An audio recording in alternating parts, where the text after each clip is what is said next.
Gente, acho que a live já está entrando. Eu vou dar um tempinho aqui para apresentar o meu convidado de hoje, com muita honra, com muita alegria. Eu queria pedir, se alguma coisa acontecer, gente, algum problema técnico, a live ficar muda, não sei, eu termino a live se eu não conseguir resolver rápido e vocês entrem de novo, tá? É um pedido que eu faço. E vão dando feedback, vamos comentando, que para quem está fazendo aqui a live é super importante. Vou só botar aqui uma coisa para eu ter um parâmetro.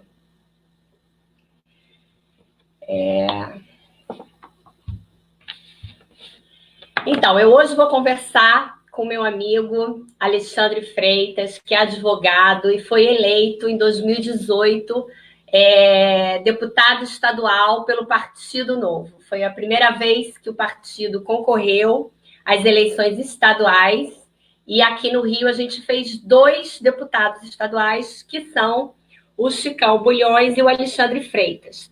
Eu sou a suplente deles, com muito orgulho. Eles têm feito um excelente trabalho em todas as votações, assim, uma presença expressiva.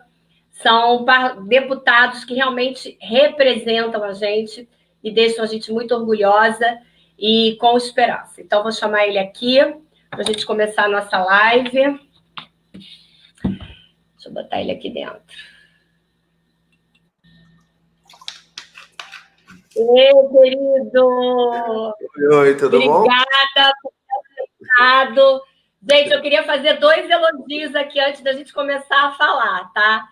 Um é agradecer a sua equipe, principalmente a Maíra, sua assessora, que é a 10. Assim, todas as vezes que eu ligo para ela, peço alguma coisa, ela responde, gente, em tempo real, é impressionante. E quero agradecer também a paciência do Alexandre, que, gente, imagina quantas lives ele está fazendo. Esse ano é ano de eleição, estamos aí numa postulante, numa pré-campanha. Então, coitado, eu juro que eu sou solidária, assim, a paciência que ele tem. Então, Alexandre, eu queria que você desse aí uma boa noite para o pessoal, a gente começar a conversar. Bom, gente, tudo bom? Boa noite. Obrigado, Adriana, pelo convite. É sempre um prazer. Acho que está dando um retorno aí, se não me engano, quando eu estou falando. Para mim tá ok. E para vocês, gente? Ai, meu Deus. Você está sentindo o retorno? Tem mais de um aparelho ligado, não? Eu tô, mas não na live. Deixa eu tirar aqui. Deixa eu tirar aqui do Facebook, então. Será que melhorou agora? Melhorou, pronto, sumiu. Então era isso. Então, bom, obrigado aí pelo convite, é um prazer, não é sacrifício algum, é sempre um prazer poder conversar, bater um papo, prestar contas. Eu acho isso fundamental, né? Acho que é uma obrigação do bom político é justamente fazer isso, dar um pouco de satisfação para as pessoas e trazer um pouco da realidade do parlamento, o que a gente tem feito lá, ainda mais nesse tempo de exceção, de pandemia. É mais do que necessário a gente prestar contas para as pessoas. Então, muito obrigado aí pelo convite. Como você bem disse, a eleição de 2018, ela foi graças a toda a nominata do Novo. Se não fosse por toda a nominata do Novo, eu e Chicão, a gente não estaria exercendo os nossos mandatos, porque nem eu nem ele fizemos votos suficientes para sermos eleitos sozinhos. Então, a gente dependeu também de todo o engajamento, de toda a nominata, você, obviamente, em especial também. Então, enfim, graças a toda a nominata que nós estamos aqui, a todos os votos que nós recebemos, então a gente tem que ser muito agradecido por isso. Isso aí, é verdade, né, gente?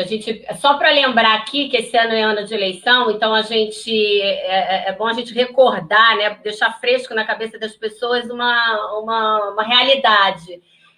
A gente, para fazer um candidato, né, para fazer um parlamentar, seja vereador, a gente vai ter um número X de votos. Se a gente tem aquele número vezes 2, a gente elege 2. A gente tem aquele número mínimo, vezes 3, a gente elege 3. todas as pessoas que estão concorrendo com seus votos colaboram para que os primeiros, né, os que tiveram mais votos, sejam finalmente eleitos. Mas a gente tem que pensar, né, Alexandre, que é um trabalho de todo mundo que quer uma forma, né, uma maneira diferente de fazer política, uma política que chega dando exemplo. Vide ontem que foi aí distribuído, né, os 2 milhões para o fundo eleitoral, que a gente não aceita em momento nenhum, é um compromisso que a gente faz. Devolveu mais de 30 milhões. Hã? A gente acabou de devolver mais de 30 milhões para o... Exatamente, a gente acabou de devolver a parte nossa, e então, assim, é um partido que já chega fazendo a diferença, então, e tem outras diferenças que a gente faz também. Então, assim... Só vamos pontuar que a gente devolveu do fundo eleitoral, porque esse dinheiro não vai ser redistribuído para os partidos. Isso. Hoje fica com fundo eleitoral, não, com fundo partidário, porque se a gente devolver, ele é redistribuído para os partidos, e aí não faz sentido, né? A gente, por conta dos nossos princípios, a gente alimentar a política que a gente quer combater, né? Claro. Então, assim, é importante a gente pontuar. O fundo eleitoral foi devolvido, ou seja, aliás, não foi aceito, então ele ficou no Tesouro da União, ele vai poder ser usado para benefício da população, mas isso não acontece com o fundo partidário, infelizmente, porque senão esse dinheiro ele é pego e é redistribuído para os partidos. Então, até que a gente consiga mudar a lei, e o novo na Câmara está tentando já desde que começou, a gente tem que receber esse dinheiro e depois ver o que consegue fazer.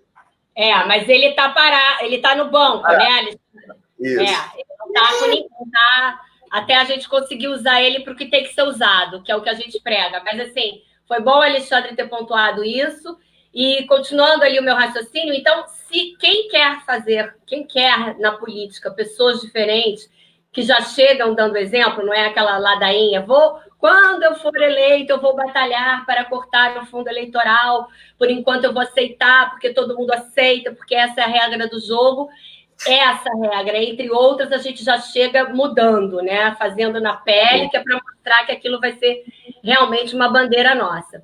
Então, vocês que querem essa forma diferente de fazer política, têm que se empenhar para eleger candidatos com essa visão, né? Então, quanto mais pessoas se envolverem nesse projeto, que é um projeto para a sociedade, para o Brasil, para o Rio de Janeiro, mais candidatos, mais eleitos a gente vai ter com esses princípios. Mas, Ale, eu queria que você começasse a entrar nos temas principais aqui, contasse um pouquinho de como é chegar lá, né? Eu lembro que na campanha todo mundo falava, Adriana, mas como que vai ser trabalhar nesse antro? É até perigoso, não sei o quê. Então, me diz conta um pouquinho para o pessoal, essa realidade, quais são as piores dificuldades. Conta um pouquinho para a gente, Alexandre. Bom, assim, eu sou muito suspeito porque eu estou muito realizado, né? Eu não consigo nem... estou muito realizado no parlamento, eu gosto demais... Aí, o cachorro. Não tem problema. Como é o nome dela mesmo, Alexandre? O que é? Como é o nome da sua... Não, é meu cachorro, é Júlia. Esse é outro, né? Porque eu conheci uma cachorrinha. Não, cachorro, é farofa. Pois que eu conheci uma vez lá numa ação na praça. Ele mesmo, é ele. Ele. Deixar o presente de aniversário da minha filha. Bom, mas como eu ia dizendo, eu sou muito suspeito, porque em 2016, né, eu participei a primeira vez para vereador, e justamente para ver como é que era, se eu gostava, se eu tinha vocação, se não continuaria na advocacia, enfim... Estava muito tranquilo na minha vida privada, apesar do desgosto dos rumos políticos que o país ia tomando, né? Mas eu encontrei a vocação. Então, em 2016 e em 2018, a gente veio justamente para batalhar pela vitória e aí conseguimos. E eu gosto da eleição, eu gosto do dia a dia do parlamento, eu gosto do plenário, eu gosto de fazer política fora do plenário, então eu gosto de tudo. Você se frustra, obviamente, né? Ainda mais se você é é uma pessoa ideológica, ou seja, se você não está lá apenas para ganhos pessoais, para favorecimentos e para se perpetuar na política apenas por conta do bom salário das condições que a vida pública te dá, se você está lá realmente para fazer uma mudança, você vai se frustrar. Mas não dá para você entrar para a vida pública e para o parlamento e achar que você não vai se frustrar, que você não vai perder a privacidade, que você não vai ter que abrir mão de certas coisas. Isso tá no pacote, né?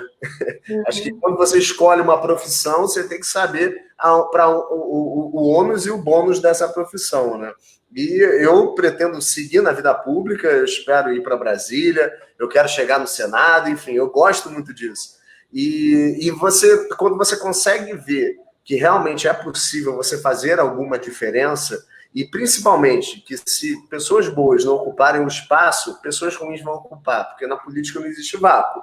Então, alguém vai ocupar aquela cadeira. Se não for alguém bom, vai ser alguém ruim. Infelizmente, a gente tem muita gente ruim se perpetuando na política. Então, é sempre bom a gente fomentar que pessoas novas, pessoas boas, entrem para a política para que a gente consiga realmente fazer uma mudança substancial e de melhora na vida das pessoas, né? Quando você olha, por exemplo, Minas Gerais e como que Minas vem enfrentando a pandemia, você vê que parece que é um outro país, com princípios corretos, com ideias que funcionam, com retidão, caráter e honestidade. Você vê que dá para fazer, e muito rápido, porque o Zema pegou uma terra devastada, né? Decorrente do Pimentel, que é do PT, enfim, uma pessoa de caráter bastante questionável, e um estado que está numa situação tão ruim quanto o Rio de Janeiro, em questão de contas públicas. Mas que você vai ver que daqui a 4 anos basta ter uma gestão minimamente responsável que você consegue melhorar muito a condição do estado. Então, isso é uma coisa que enche a gente de tesão, né, para ir trabalhar, para tentar mudar alguma coisa.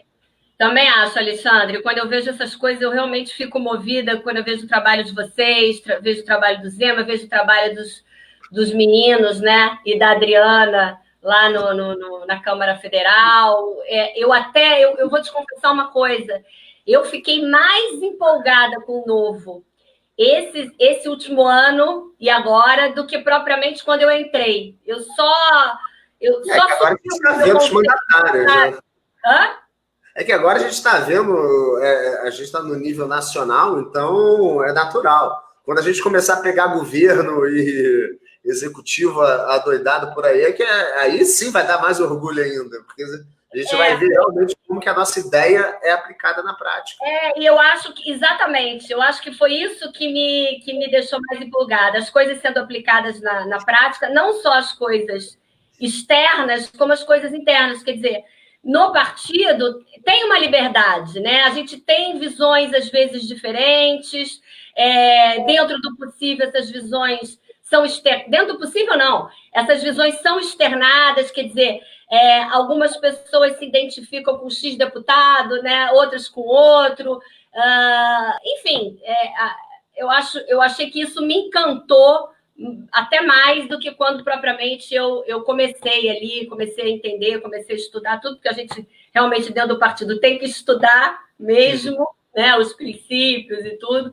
A gente se compromete, é uma coisa que a gente escreve e faz ali um acordo. Você falou do Zema, né? E para entrar no assunto que eu queria entrar com você, eu até vou usar o exemplo dele, né? Agora, durante a pandemia, ficou ainda mais ofensivo a forma de liderar, né? A forma de governar, a forma de agir e de gerir, né? Então, você vê na crise como fez diferença ali uma gestão realmente preocupada com a crise, com a pandemia, né? No sentido econômico, no sentido da saúde. Foi o governo que eu tenha percebido, que eu acompanho muito, que menos se intrometeu em fofocas, em picuinhas, ele conseguiu se esquivar. Está preocupado em governar, né? Exatamente. Está preocupado, ele até falou uma vez, acho que foi para a CNN, gente, eu tenho muita coisa para resolver aqui, não cabe a mim assinar carta nenhuma, não cabe a mim olhar para fora do meu estado, né? Que já é uma grande coisa. Então, eu queria que você me contasse, a gente começar a nossa conversa com o tema aqui do nosso encontro, que estava no card, que é a pandemia, né? Como que você começou a perceber aí de dentro que as coisas estavam erradas? Quer dizer, não estavam sendo geridas, muito pelo contrário. Depois a gente fala de impeachment. Eu quero falar antes, né? Antes. Putz. Presidente da Alerj me ligando. Deixa eu atender? Só um segundo aqui, rapidinho. Atende, vai lá dentro, que eu fico aqui conversando com o pessoal. Gente, isso é parlamentar comprometido, né? Ele precisa ali atender alguma urgência. Então, assim, durante a pandemia, a gente começou a ver aqui no Rio de Janeiro as promessas não serem cumpridas, né? Vai ser inaugurado o Hospital X de campanha, não era, ou quando era, a gente ficava sabendo que os leitos não podiam ser ocupados porque não tinha respirador, se tinha respirador, não tinha para todo mundo. A gente viu, por exemplo, enfermeiros, médicos dormindo no chão do Hospital do Maracanã. A gente está vendo de São Gonçalo dizer que vai ser inaugurado. Não foi inaugurado ainda. A gente, teoricamente, está aí no pico da pandemia. A gente está vendo um total descaso aqui na nossa cidade e como a gente estava falando antes, né, um governador que se preocupou desde o começo da pandemia, isso sem contar nas irregularidades, que eu vou conversar com o Alexandre, mas se preocupou desde o começo da pandemia em fazer política, em fazer oposição ao governo federal, que tem lá as suas falhas, mas a gente não deixa de reconhecer também a falha aqui do Witzel, que já se mostrou aí contra, tomando uma posição antagonista já desde o começo da pandemia. Alexandre voltou. Não consegui falar. Se por acaso você me ligar, eu dou uma pausada aí de novo e depois eu volto. Tá bom. É importante, eu que pedi para falar com ele, inclusive. Claro. Oi, meu querido. Então, gente, é assim, né? Ao vivo, tá mostrando aí que a gente realmente que ele realmente está trabalhando, né? Então, assim, a gente não pode, a sociedade, é isso que eu me pego muito e bato nessa tecla com relação ao governo federal também. Nós que votamos, ou mesmo os que não votaram em X ou Y candidato agora eleito, o nosso papel é fiscalizar e cobrar o tempo todo, né? Já seria esse o padrão, o normal, o aceitável, já seriam essas as nossas funções? Normalmente, num país onde as coisas funcionassem melhor, onde a corrupção fosse realmente punida, onde não reinasse a impunidade, já seria a nossa função.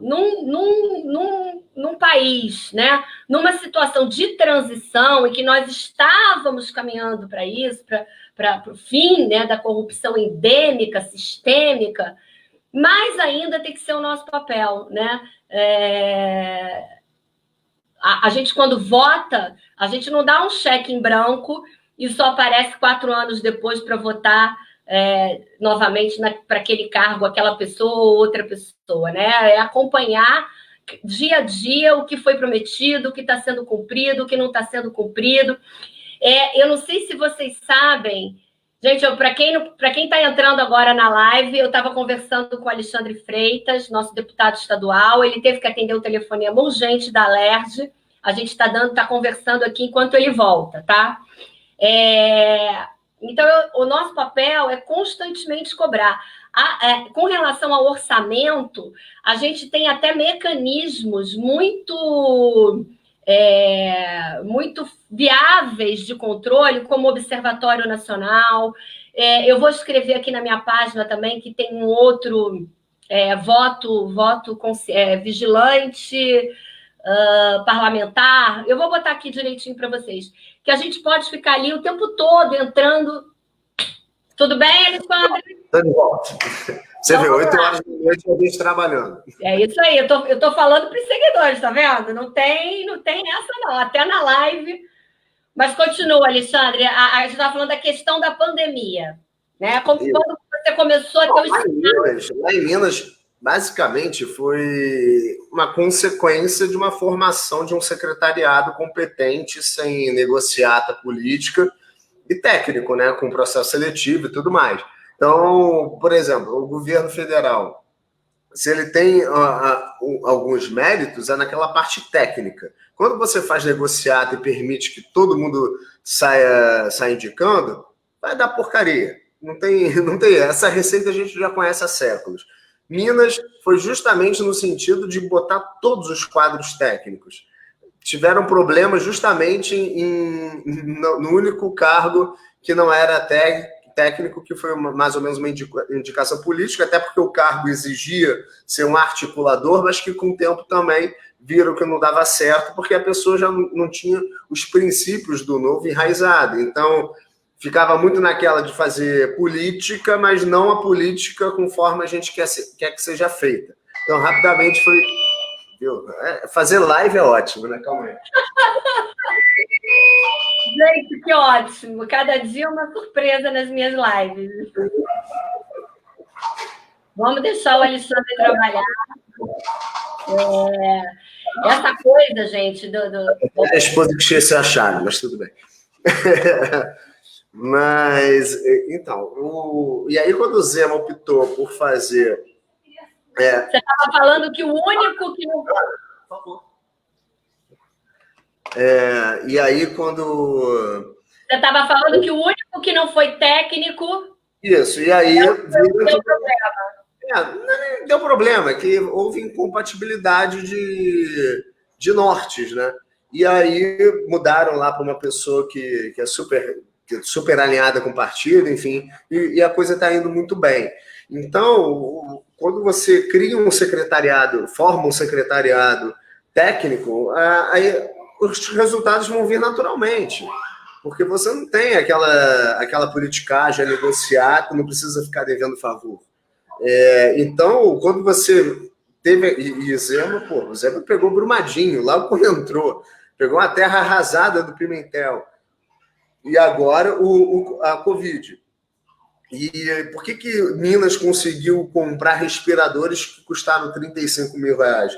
Competência, por criatividade, porque eles viram o que o Minas tinha de receber de crédito num processo, por exemplo, e aí falaram com o juiz, olha, a gente precisa comprar respirador, a gente tem esse crédito aqui para receber de indenização, deixa a empresa comprar, eles foram lá, compraram, pagaram adiantado, trouxeram, fizeram um sistema de entregas que não foi tudo de uma vez, foi uma entrega a prazo, então deu para se planejar, e aí entregaram mais de 600 leitos em um mês, praticamente. Então, acho que foi até menos, se bobear. Agora não me lembro a data certa, até porque o Rio ocupa bastante espaço.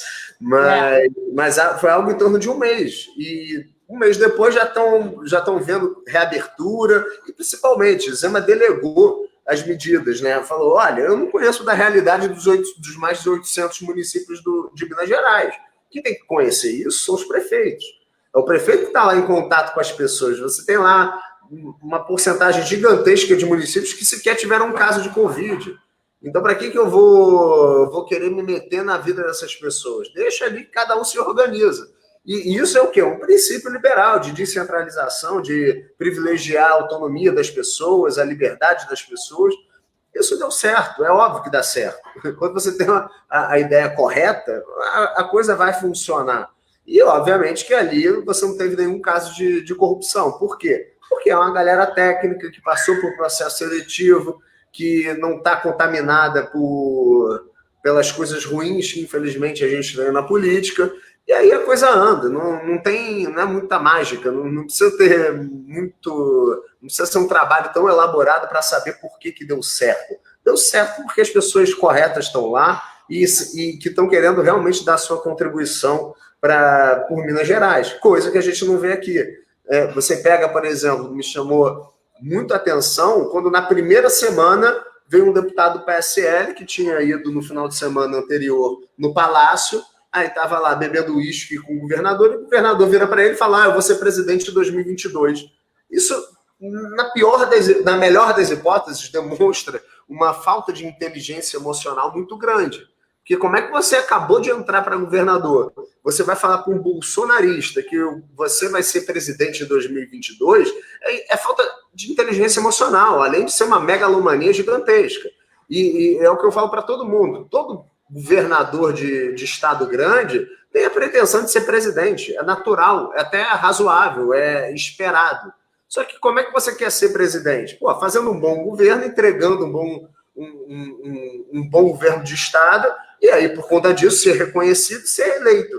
Você não pode, na primeira semana, sair falando para todo mundo que você vai ser presidente em 2022, porque, primeiro, as pessoas vão te achar megalomaníaca e perturbada da cabeça. Então, não, é real aquele depoimento, gente. A pessoa falar isso, juro.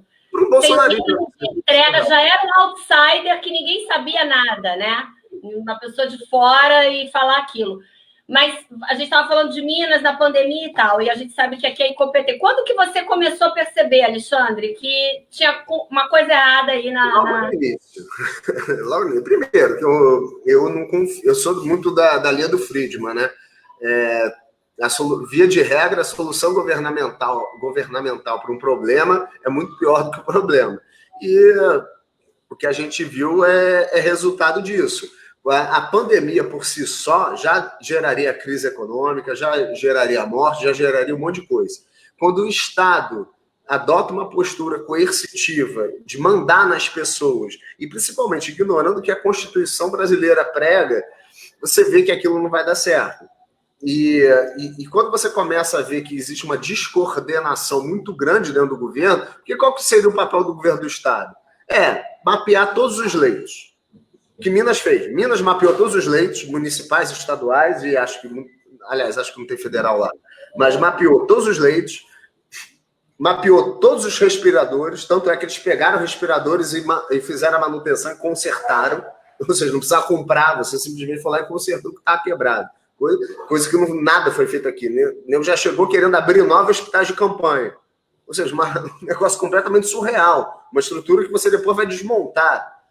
Então, assim, ali começou a ficar muito claro que o pessoal estava atrás de sacanagem, porque na melhor das hipóteses eram incompetentes, mas obviamente que a gente viu que não, era para roubar mesmo.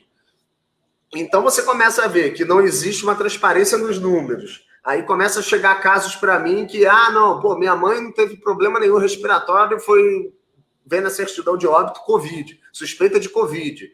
E aí você começa a ver que, se a gente estava debatendo a subnotificação, a gente começa a ver indícios de hipernotificação, ou seja, a pessoa que não tinha nada e é classificada como morte por Covid. Por quê? Porque estão querendo realmente gerar um medo. E aí você tem um problema muito sério que veio do governo federal, que foi o desmerecimento da seriedade que o momento exigia.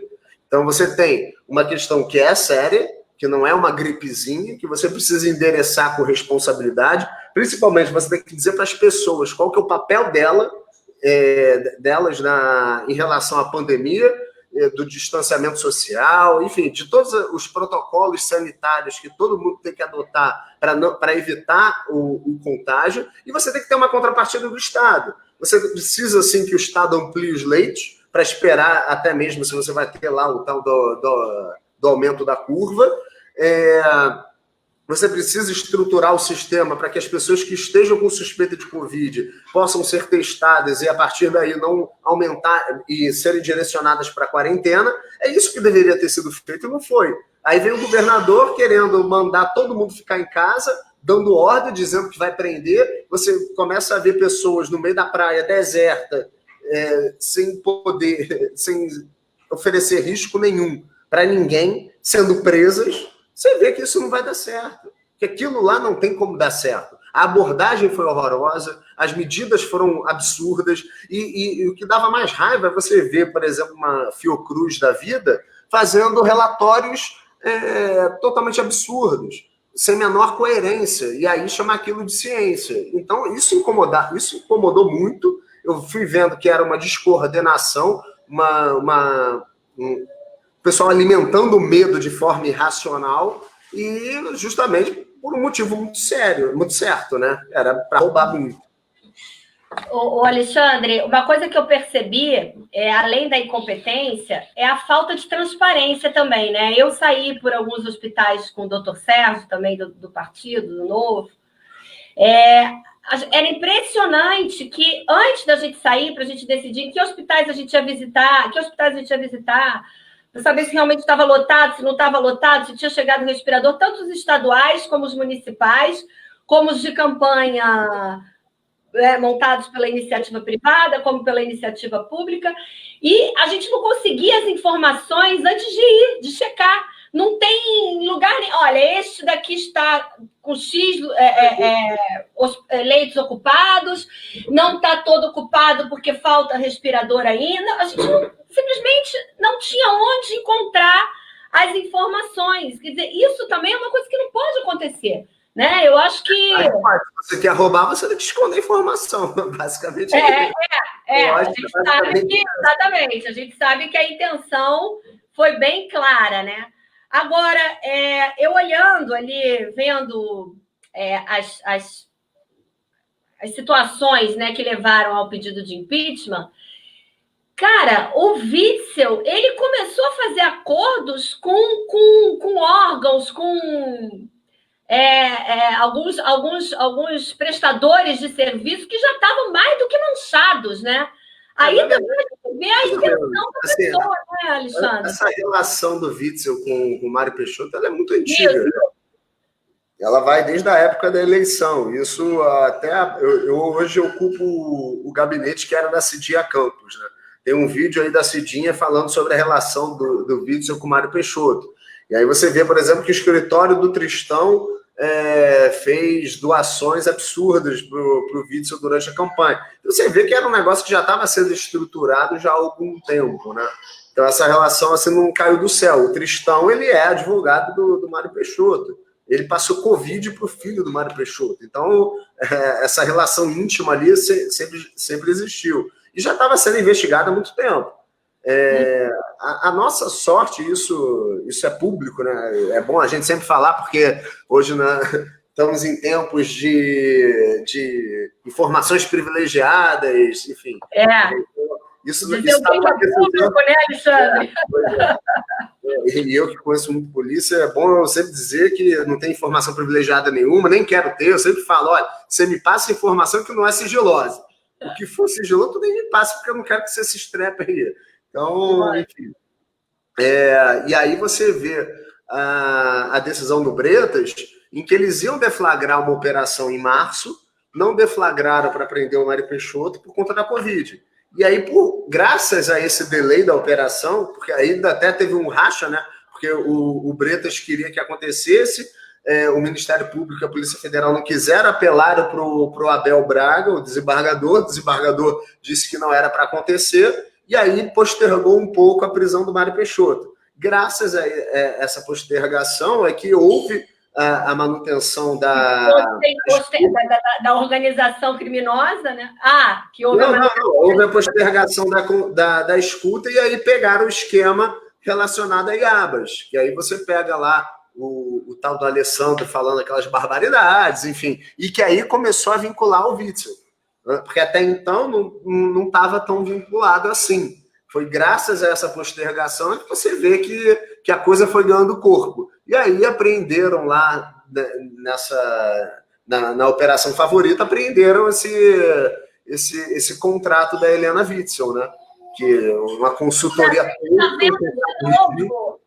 A gente está vendo, desculpa te interromper, Alexandre, você falou da Helena Witzel, a gente está vendo de novo o mesmo modus operandi, né? A mulher, a advogada... É até pior. Não, é um modus operandi mais ridículo ainda, porque a Adriana Selma ainda teve a preocupação de ter um sócio, era um escritório de advocacia que... ela já advogava... E você tem uma aparência. Agora você pega o caso da Helena Witzel, é um negócio patético, assim, é chamar os outros de otário. Você pega uma advogada que tem 5 anos de OAB, eu sou advogado, então eu sei muito bem o quanto você tem que penar para ter um cliente pagando 15 pau por mês por uma consultoria oral. Eu falei, mas é surreal isso. E aí ela me fala que prestava consultoria oral. É chamar os outros de otário, só pode. E uma advogada que você vê que substituiu o Witzel, quando recebia 21 mil do PSC, pô, beleza, é um juiz, ex-juiz. Ela ficou com isso, né? Ela ficou com isso. Ou seja, aí você já vê que não tem menor cabimento, a transferência de renda, praticamente. Como é que você vai pagar a mesma coisa que pagava para um doutor, ex-juiz, ex-defensor público, você vai pagar 21 mil para uma advogada de 5 anos de carreira? É um negócio que não tem o menor cabimento, é quase que uma lavagem de dinheiro idiota, assim, é chamar os outros de burro. É impressionante. E aí você pega algo pior, que é a mudança do regime matrimonial. Ou seja, antes, se ela desse uma pernada dele, vamos supor que de fato estão roubando o Estado inteiro, tá? Mas vamos supor que seja um esquema familiar. Isso é uma suposição, a gente ainda não sabe. A gente tem indícios fortes. Mas aí, você lá vendo, eu tenho lá meu esquema, vou botar para minha mulher receber tudo, vai ser minha laranja recebendo tudo, e aí quando falar 15 mil, cara, 15 mil dobrou a renda familiar deles, basicamente. Ela recebia quase tudo graças às conexões do marido. Que, aliás, eu acho um absurdo a remuneração de um governador, mas tudo bem, isso é uma outra história. Mas aí você pega essa estruturação toda e que o cara simplesmente ele muda o regime matrimonial e passa a ser dono de 50% de tudo que a mulher dele ganhar. Então é um negócio tão... Aí ele dá a explicação falando, não, porque se eu quisesse ocultar, eu teria um regime de separação total. Não, meu amigo. Não. É porque você não esperava que fossem pegar o contrato da tua mulher numa nuvem, porra. Só por isso. E aí eu quero, Alessandro, peraí, eu vou até depois ler um negócio aqui da peça do pedido de impeachment que eu achei muito interessante. Só uma coisa. Ela é sócia unitária do escritório. Por isso que é pior do que o esquema da Adriana Selmo. A Adriana Selmo fazia os esquemas dela, mas... Era mais propício. Dava uma aparência um pouco mais de legalidade. Ela não, ela é sozinha, dona do escritório, faz um contrato de consultoria genérica de 15 mil com laranja do maior fornecedor do estado do Rio de Janeiro. É um negócio surreal, cara. O Alexandre, especificamente sobre essas eu nem sei o que dizer, esses abusos assim é que eu fico chocada, porque mesmo com esse ligeiro progresso que a gente teve aí com a Lava Jato, né? Que agora, infelizmente, eu estou achando que vai estar retrocedendo muito nos avanços que a gente teve, mas é impressionante a certeza da impunidade, né? A certeza da impunidade, quer dizer, as coisas não são nem minimamente mascaradas, assim, eu vou me livrar, não vai ser descoberto. Eu fico assim, juro, é muita cara de pau. A prerrogativa dos advogados, mal ou bem, garante uma barreira muito forte, né? Porque você não pode simplesmente sair invadindo o escritório de advocacia por aí. Então, se o mau caráter, se o bandido, ele é advogado, ele tem garantias legais muito amplas, né? Então, assim, a certeza da impunidade é com base nisso, com base na lei. Só que o bandido, às vezes, dá azar, né? E aí pega um pouco e imagina. Gente, eu quero ver um trecho aqui. A quantidade de áudio desse pessoal falando bobagem por aí é um negócio bizarro. Nossa. É surreal. Olha, eu gostei muito de um trecho aqui da peça do pedido de impeachment que eu quero ler aqui para o pessoal e depois eu vou botar, vocês já tornaram público, né? O Boletim da Liberdade divulgou e eu vou depois deixar aqui para o pessoal ler também, que vale a pena. Mas eu gostei muito, né? Eu achei muito forte um dos parágrafos aqui que você diz. Vocês, né? Que o pedido é seu junto com o Chicão. Com o nosso deputado estadual. Em todos os indícios levantados contra o governador Wilson Witzel, é notável testemunho de um homem muito abaixo do seu cargo, em permanente confronto com a honra, a dignidade e o decoro esperados de alguém eleito para governar o maravilhoso estado do Rio de Janeiro. Depois de um processo eleitoral como o de 2018, esperava-se ao menos um governo disposto a mudar. O que recebemos foi o vocacionado para o crime. Forte, hein, Alexandre? Não tem a menor dúvida. Assim, cada vez fica mais óbvio. Quando você pega esse contrato, quando você pega a mudança de regime, só o contrato, tá? Porque, enfim, ninguém aqui é o que eu costumo dizer, o mais bobinho na Leste é deputado. E eu acho que todo mundo não é mais idiota.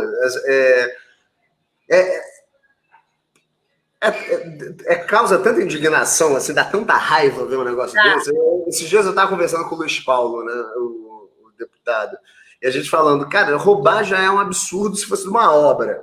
Agora, roubar no meio de uma pandemia, isso para mim é coisa de genocida, é um negócio surreal. Você estruturar o Estado inteiro para que grupos que roubam já o Estado e municípios, enfim, há anos, consigam ser parasitas de tal forma e que isso gera mortes. Você vê agora o Estado entregou acho que 100 e poucos leitos, no máximo. Isso com mais de 2 meses de pandemia. É um negócio vergonhoso. É um negócio, esse pessoal tinha que ser preso por genocídio. Então... Eu quero falar disso daqui a pouco, desse negócio dos leitos, Alexandre. A nossa deputada federal lá em Brasília, a Adriana Ventura, ela até entrou com um projeto de lei para intensificar a punição dos crimes de corrupção durante a pandemia, né? Não sei que pé está isso, mas de verdade, né? Você vê, por exemplo, aqui a gente no Rio de Janeiro, um RJTV, onde a gente vê aquele pessoal desesperado. Meu pai precisa de lei, quer dizer, pessoas que de repente se salvariam, né? Muito provavelmente se salvariam. Um governador de um partido cristão, né? PSC, Partido Cristão, com filhos, casado com filhos. Como é que põe a cabeça no travesseiro sabendo que tem gente morrendo que poderia estar vivendo? Quer dizer, porque não tem um respirador, porque não tem uma transferência para um hospital que tenha leito. Gente, sinceramente, uma frase, eu me choco. Porque, né, a gente costuma dizer que lavagem de dinheiro, corrupção, não se passa recibo, né? Apesar que com a história da Odebrecht a gente teve exemplos que as pessoas passaram o recibo da corrupção. Mas, via de regra, não. O objetivo da lavagem de dinheiro é ocultar patrimônio, dissimular esse patrimônio, para que tentando dar uma cara de legal. Só que os atos são tão bizarros e tão absurdos que já deveriam ser presos só pela estupidez, né? Porque quando você pega um contrato totalmente genérico, de consultoria genérica, e com as prestações com termo no último dia do mandato do teu marido, e aí você pega os atos de como é que... Putz, agora esqueci o termo. De reabilitação de uma empresa que estava impossibilitada de contratar com o Estado, atos feitos pelo seu marido. E aí o cara é laranja do dono dessa empresa e sócio de mais outras trocentas empresas. Então, assim, é um negócio, é um batom na cueca, e a gente coloca isso na peça, que é o contrato da Helena Witzel, é o Fiat Elba da mulher do Collor, né? A mulher do Collor, a gente descobriu-se o esquema todo de corrupção do Collor por conta da Fiat Elba que o PC Farias deu de presente. Então, esse contrato aí é a Fiat Elba do governador. É um negócio tão grosseiro, tão bizonho. Aliás, é até pior do que o Fiat Elba, porque é um contrato assinado de prestação de serviço que é basicamente falando para você, cidadão, você é um otário, eu tenho até preguiça de lavar o dinheiro que eu tô fazendo aqui. É um negócio surreal, é surreal. Ô, Alexandre, antes da gente partir aqui para finalizar, duas coisas. As contas dele, de 2019, do governo Witzel, foram rejeitadas ontem pelo TCE por unanimidade, né? E o relator, Rodrigo Nascimento, né, aponta lá 7 irregularidades e 39 improbidades nas contas. E uma dessas irregularidades diz respeito à aplicação de um limite mínimo de 12% das receitas de impostos e transferências de impostos em ações de serviços públicos de saúde. Então, mais ou menos um montante de 225 milhões deixou de ser aplicado em ações e projetos de saúde por conta dessas irregularidades, né? Essas contas agora vão para... Quer dizer, estou só frisando que, você vê, o deixar de aplicar na saúde, agora a gente está aí enfrentando um problema grave de saúde, né? Nem o que era para ter sido feito foi feito e nem o que se comprometeu durante a pandemia. Essas contas agora vão para a LERJ, né? Para vocês rejeitarem. Você acha que tem chance dos deputados rejeitarem? Olha, eu acho que ele está sendo tão inábil em estruturar a máquina para ganhar apoio que eu acho que dificilmente ele vai conseguir se safar dessa, né? Se tinha alguma coisa errada para ele fazer, foi tudo isso que foi feito agora nesses últimos dias. Então, eu acho que dificilmente ele consegue apoio daquele centrão que está acostumado a negociar coisas que boa parte não negocia, né? Então, ele está muito mal dentro do parlamento, é uma situação completamente insustentável e que é aquela história, é bizarro isso, porque se você pretende ficar até o final do mandato, ele conseguiu fazer tudo de errado para não conseguir, o que é um alívio no final das contas, porque tem mais a que ser chutado mesmo, não merece estar no cargo que ele ocupa, seja pela ignorância, seja pela incompetência, seja pela falta de caráter. Então, enfim, que bom que ele esteja fazendo uma atrapalhada atrás da outra. É um alívio para o Rio de Janeiro, né? E, assim, eu acho que vão ser esses tem gente aqui colocando assim, mas vai assumir o vice dele, que é horrível também. Não interessa, né? A gente falar que o que está errado. Né? A gente tem que trabalhar sob demanda. Sob demanda. Se esse aqui atual fez cagada, a gente tira ele e vamos ficar de olho no vice, né? Obviamente.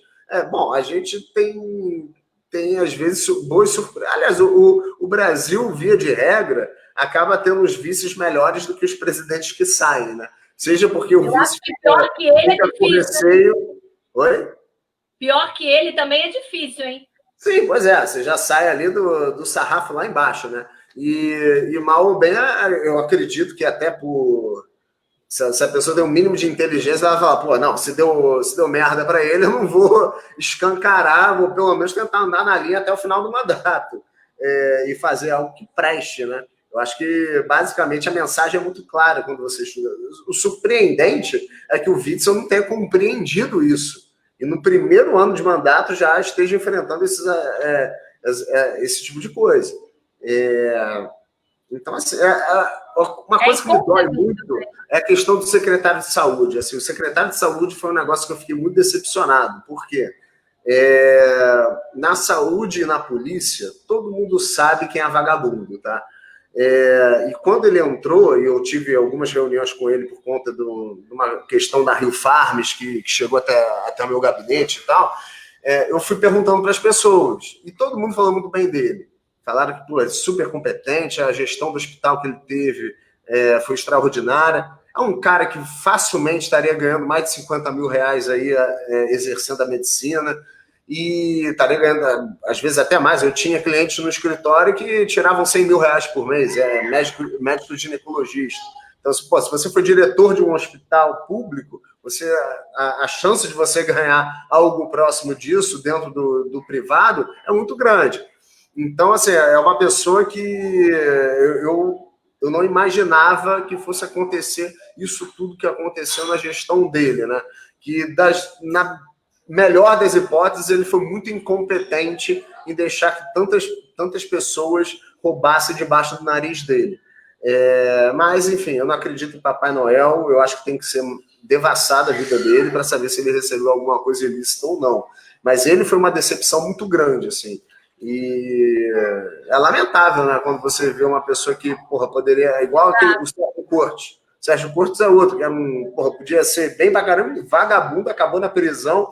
E não dá para compreender, assim, como que a pessoa direciona a vida dela para um troço desse. É surreal. É surreal.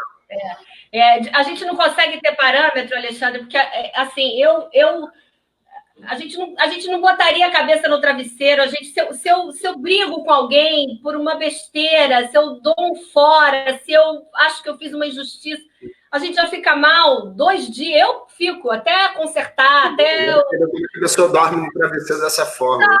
Exato. Realmente é uma coisa meio doentia que quem é são não consegue imaginar. Quase agora na hora da gente acabar, então. Eu queria dizer que se essa votação aí das contas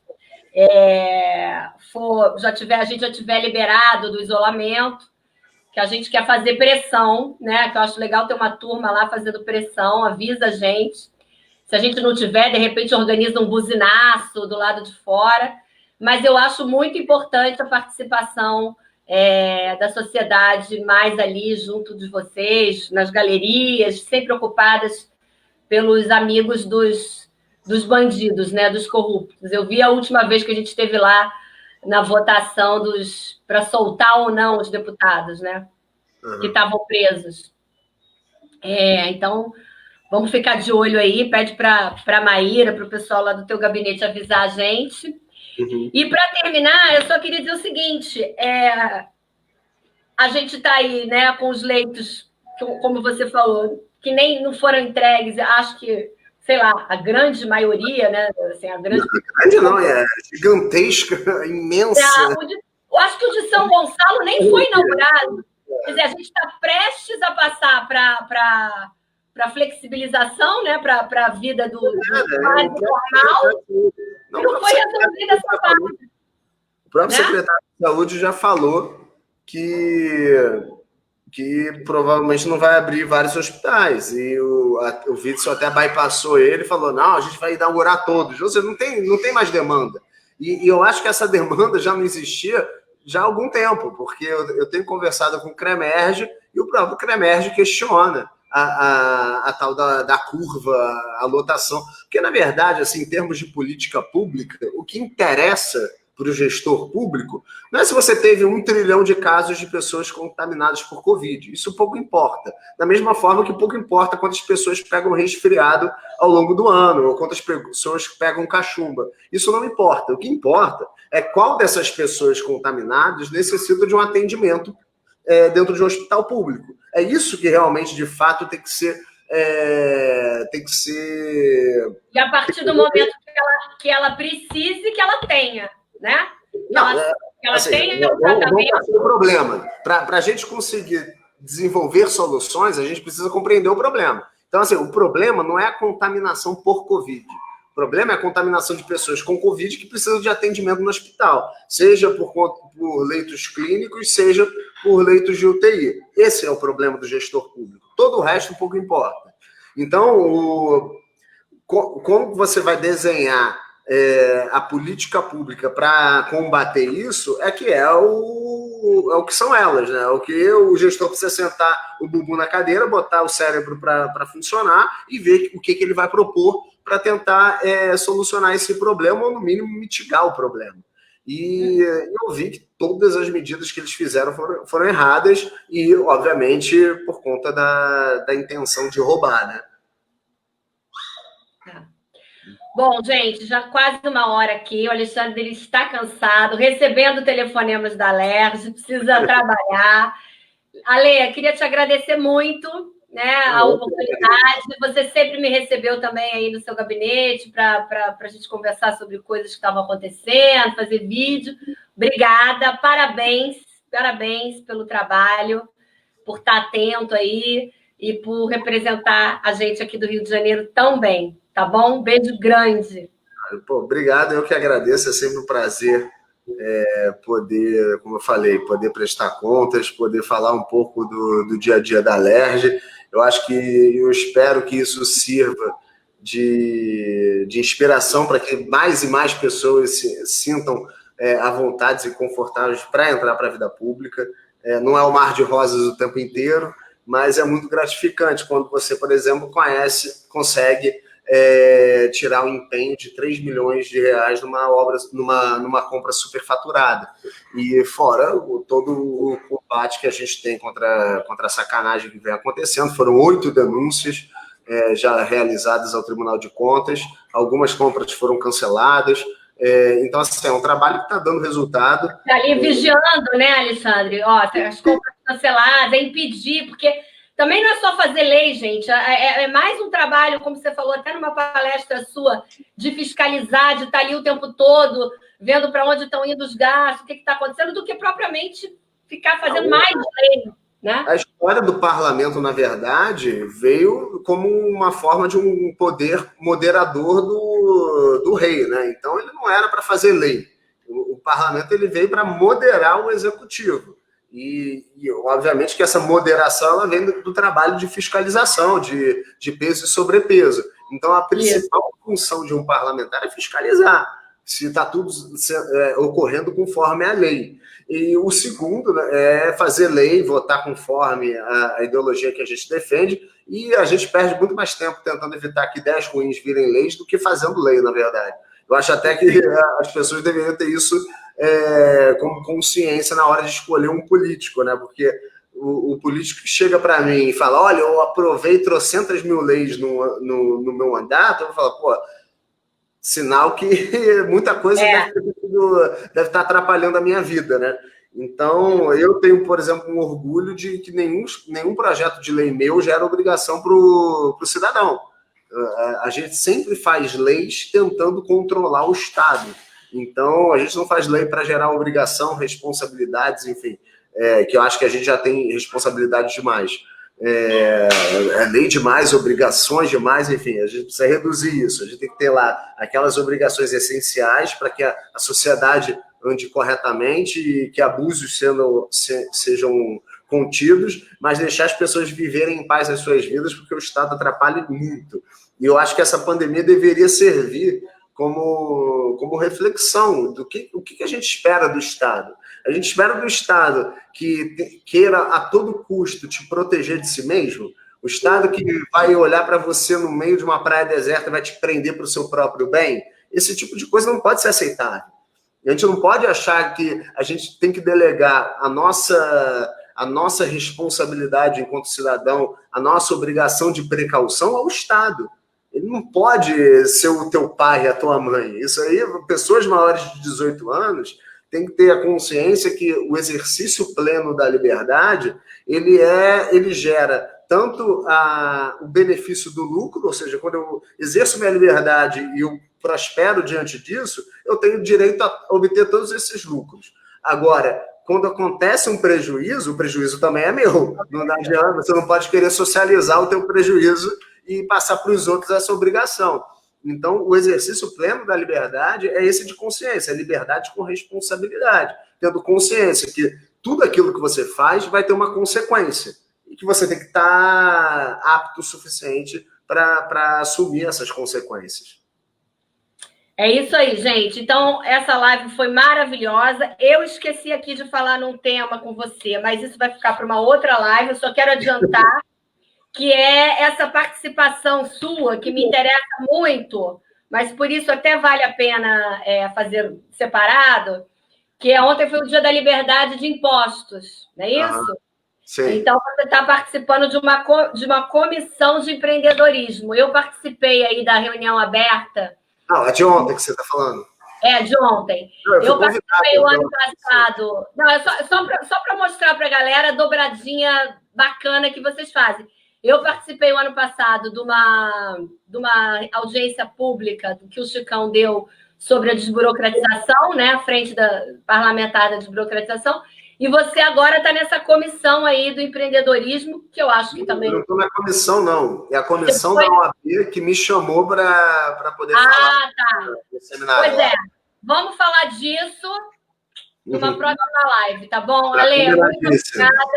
Muito obrigada. Tem um monte de gente aqui dando os parabéns e falando fora Witzel. Fora Witzel, gente. Fora Witzel. Com certeza. Beijo, pessoal. Beijo, Ale. Obrigada. Tchau, tchau. Obrigado, Dri. Tchau, tchau. Tchau. Vou responder todo mundo, tá, gente? Pode deixar.